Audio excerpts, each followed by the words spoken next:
We're here with Tyler Rhodes, and we're on another episode of The Common Chord, having conversations with industry experts. Are you an industry expert, Tyler? Hopefully I'm getting there directionally, but I wouldn't label myself that. Hey, that's okay. Tyler was working on a project at some point that I saw, and I said, hey, it would be great to have you come on the show. This is the first digital remote one that we've done. So we're going to pick this format up for a little bit because so many of us are remote. But I saw this project that he did where he's doing some 3D printed trusses. And I'd love to just talk with you about that, Tyler. But before we do, you want to tell us your backstory of the last few years or what you've been up to? Yeah, so right now I'm in school, but before this school year started, I was the design manager at Quad Building Systems. It's a truss plant in Northern Virginia area, Remington. And I worked there for like 3 years. I was actually hired out of high school. The owners of the business are actually family. So I was kind of coming out of high school, and I actually wanted to be, I don't know if I've told you this, Carlton. I actually wanted to be a piano technician. I wanted to go to this trade school to be like fix up pianos and tune them and stuff like that. But unfortunately, I didn't get in, so I was kind of I was kind of bummed about that. It was good that I got this opportunity to work as a designer, helping around the office at this truss plant. It started off pretty simple tasks. It was my job at first to take the cut sheets from the shop, and I took a damp washcloth and I wiped the sawdust on them and then scanned them in so it didn't like jam the scanner. Then I just kind of started picking up like the simple jobs like barns and sheds and things like that, and then houses. And then probably after about 6 months or 9 months or something, I started working on the multifamily projects. Those are where the fun is at for sure. You're just soaking in all of the concepts of as you're processing all these documents. I should mention that my dad is also like an engineer in the truss industry, and it was kind of by accident that we ended up in the same industry. It's really funny. Like, it's not like he reached out to somebody or, one thing when I was growing up was my dad had all these truss design drawings, right? That he would bring home from work for us to use as scratch paper. So we always thought of a truss drawing as the back of a sheet of paper. So like we weren't allowed to like ruin like clean sheets of paper. We had to use like the scrap paper with the truss design drawings on the back. There's a really funny art book that I hope nobody ever sees that I made that has like a bunch of drawings, and on the back is like truss design drawings. It's So I don't know. hilarious. Yeah, You were just I think soaking it in by osmosis. they're actually, But by it's a good. drawing on these things you didn't realize, but you were soaking it in. It was influencing you. I was just kind of helping other people out at first like that, and learn as much as I could as fast as possible. And then I would help my good friend Hunter with some of his designs, just kind of getting stuff ready for the shop after he designed it and things like that. So the cool part is that you had really a mentor in a lot of ways, an expert that was showing you what he was doing kind of at the same time that you were helping him. Definitely. Yeah. It seems like in this industry that there's a lot of different ways that people enter the industry. But I think one thing is clear when it comes to getting, really good at design is that you have to do it and you have to see it done by others because of the variety of different, projects that come in and the different ways that things are handled. Is that accurate? Yeah, you do need to kind of just get a lot of data, see how things are done. You can't really fake having seen 100 sets of plans to know like what's typical and what's not. I think another thing that makes a big difference is just you really need to have a really good attention to detail. Like when you get to like a tough problem, you really need to slow down and work through it. Did you get to meet Hunter at Quad when you were? Yeah. I couldn't remember if he was there that day or not, but one of the best lessons that I learned from Hunter was like, don't try to do the task quickly, do the task slowly, and then as you get better, your speed will naturally increase. Because when I first started doing designs, I was like, look at me, I can do this in, you know, 3 minutes. Then Hunter would look at it and like, what are you talking about? This is wrong. that was one of the most valuable lessons I think I got there. Just like when it gets difficult, really slow down and make sure you're doing it right instead of just completing the task. It's the quality that counts there. So Yeah. And how true is that for a lot of things in life? When you're trying to go fast, is many times when those mistakes are made. But if you focus on quality over time, you will increase your speed just with the repetition. definitely. So I'm curious for this project that you were doing that I happened to see. Is this for a particular class that has to do with your major? Not to do with my major. It actually might surprise you. This was for an English class, believe it or not. Wow, I did not realize that. Basically, we had two options. We could either like propose a solution to a problem, or we could do a response argument. And then there was this genre assignment where we could use any genre to kind of communicate our point.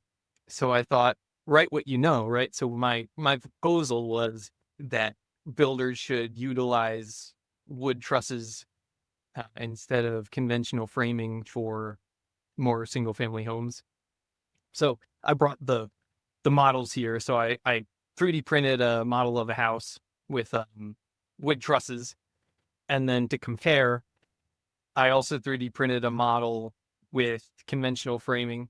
Those are rafters to compare the material uses and also kind of 3D visual aid to kind of point out some of the differences. One big part, obviously, is just the lumber usage. So these trusses are entirely made out of 2x4s and they're 24 inches on center. And these I actually designed using Paragon. So the lumber is pretty accurate.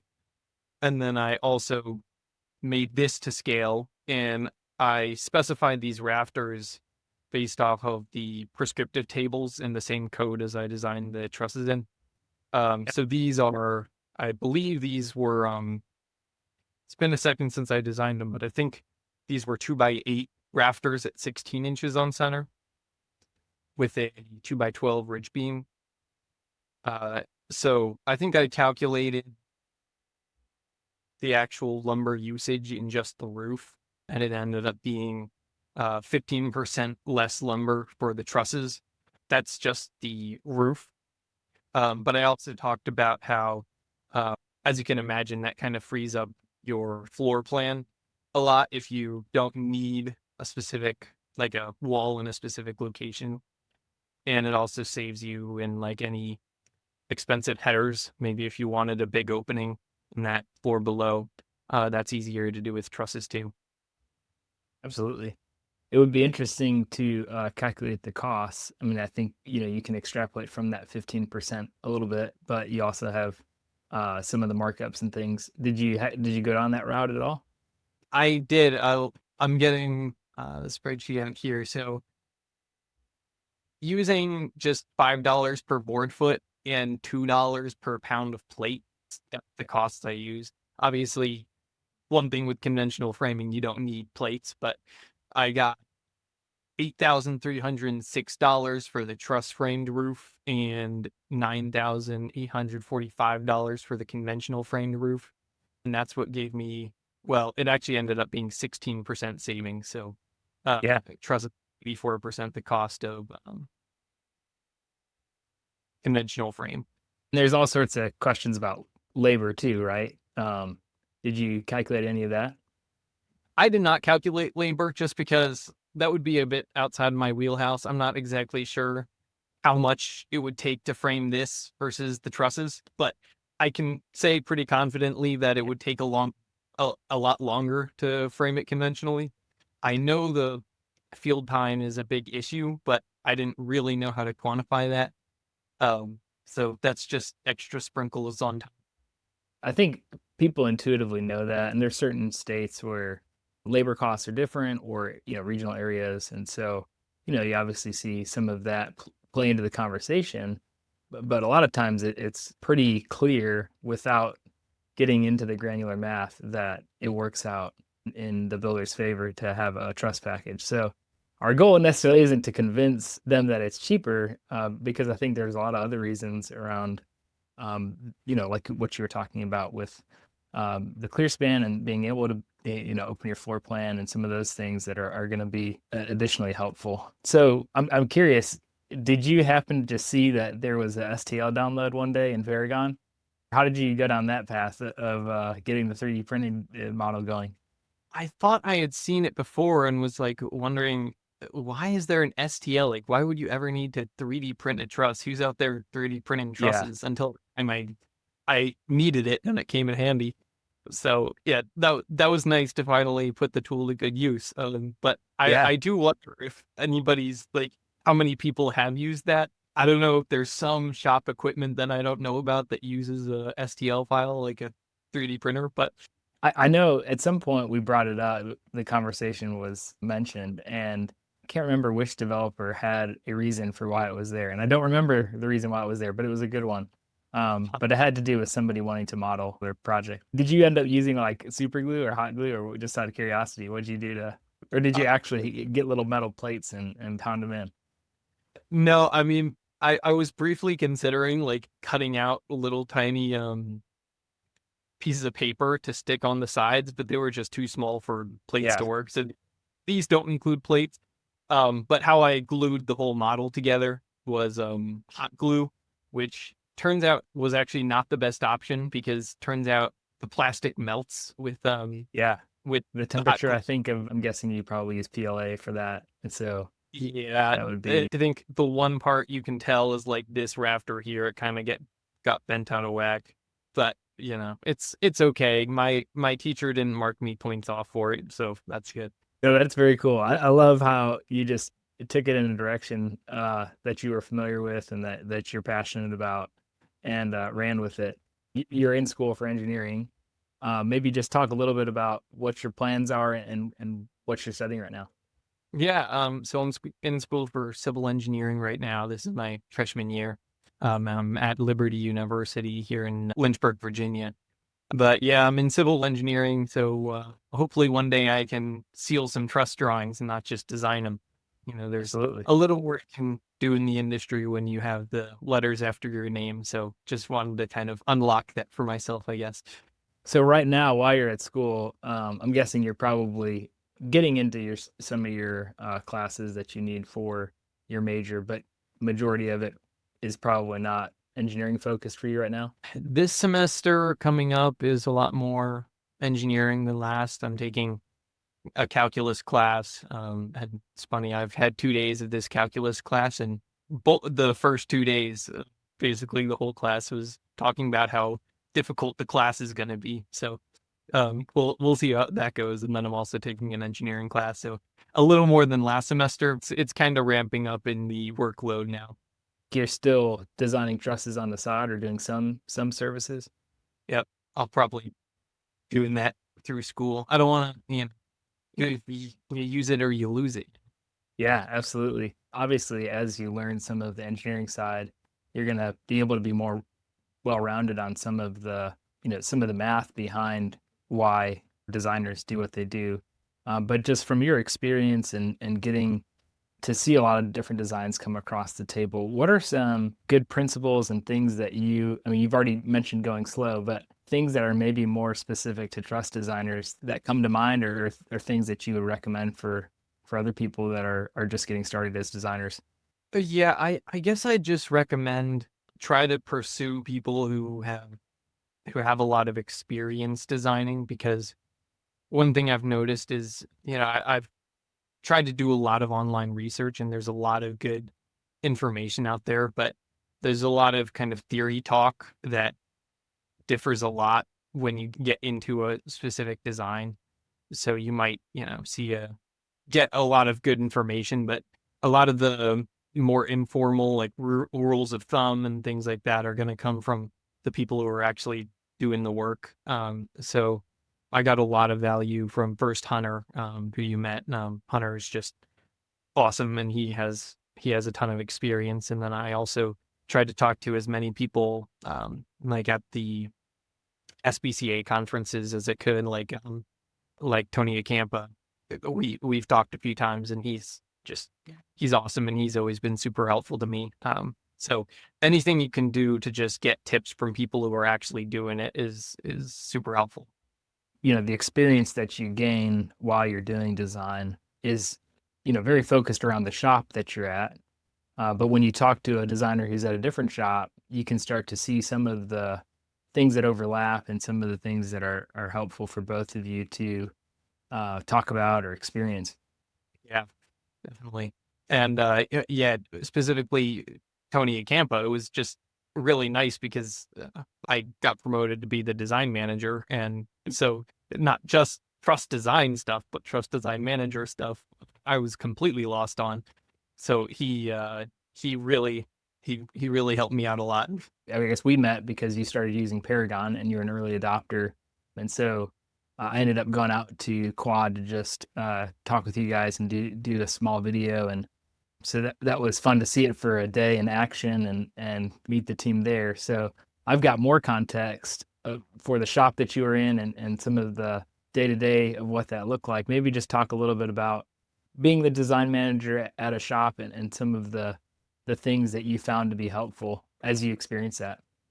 Yeah, I think one of the biggest improvements we did, this was actually from talking to Tony, talking Yeah. about Tony, but getting everybody in one room. When I got there, everybody was kind of in their own offices, but we were able to take everybody and put them in one space so everybody's desks is together, and it just helps coordination so much. And um, one thing I realized was like if you're explaining a concept to one person, and then when the same thing comes up with another designer, you explain it to another person, you could 2x that communication flow by just having everybody in the same room. And when you tell it to one person, the other person automatically hears. Immediacy of communication, there's all these projects. We got to pin down quickly, okay, who's doing what, and just making sure there's no overlapping work. Also, if somebody wants me or another designer to help them out with something, it's not a trip up the stairs. It's just, speaking out. That improved efficiency, but also morale. It helped way more than I even expected it to. So yeah, get as many designers in the same room as you can. Absolutely. That's huge. I think even just the remote work side of it, I'm at a remote company. I know you're working remotely now in the trust design roles that you're doing. There is a barrier sometimes to the help that you can receive unless you really are quite intentional. So you're on the track to get your engineering degree. I guess if you had to say one thing you love most about designing trusses and the thing that keeps you curious, what would you say that is? Well, it never gets boring. Every project is going to be different, and there's going to be some new challenge, new thing to learn. And then also just the feeling that you're working on something that's actually getting built in real life. There's nothing really beat the feeling of designing a project and then driving by it later than seeing it come to fruition. And you can be like, man, I did that. And you can point out little challenges along the way. Are they typically just idiosyncrasies of that building, or are they things that are consistent across multiple designs? Yeah, so there was an apartment job I did up in Richmond. One of the big challenges was the balconies. They had these cantilevering LVLs, and not to get too technical, but it was a Type 3A building, which means there's a lot of restrictions on what can penetrate the exterior envelope. So they had these fire treated LVLs, and then to keep the taper on the balcony for water runoff, they had to like cut the LVLs. And then there were some parts of the building where there were angles that weren't 90 degrees. So they had to have this double cantilever, and then off of that, beams hanging off of that, crazy balcony stuff.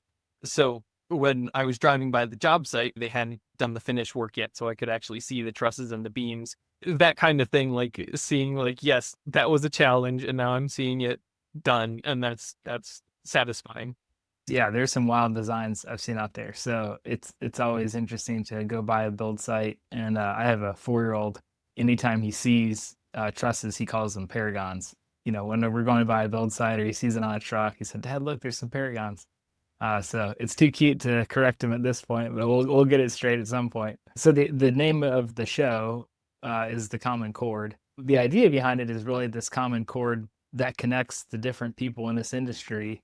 Being a designer, I'm sure it's a little bit different for you, but what's the first thing that comes to mind, or what does it mean to you? What comes to mind is just the nature of the industry, especially when you go to the SPCA conferences and, BCMC, you're kind of surrounded by a whole bunch of other truss manufacturers. And in theory, they might be competitors, but they're always like the happiest in the world to share information and, teaching you things, especially when it comes to safety and quality, because at the end of Yeah, the day, we all want better trusses on average across the country. yeah, Um, so there's no use kind of fighting over that when it comes to safety and quality control. So everybody's just so eager to share new information with you, and that's something I've always appreciated. So from my experience, it seems like everybody kind of has a team spirit, even if we're kind of fighting over pieces of the pie. It doesn't yeah. quite feel like that. Yeah, absolutely. No, that's well said. I'm really appreciative of you taking the time to sit down and talk. And I think as far as designers go, we hear a lot from management a lot of times and people who are kind of in the world of either they're the owner of a plant or maybe they're more on the supplier side. So it's always good to talk to a designer who's in the software day in, day out, pushing all the buttons and making things happen. So appreciate you taking the time, Tyler. Yeah, thanks, Carlton. It's always good to talk to you.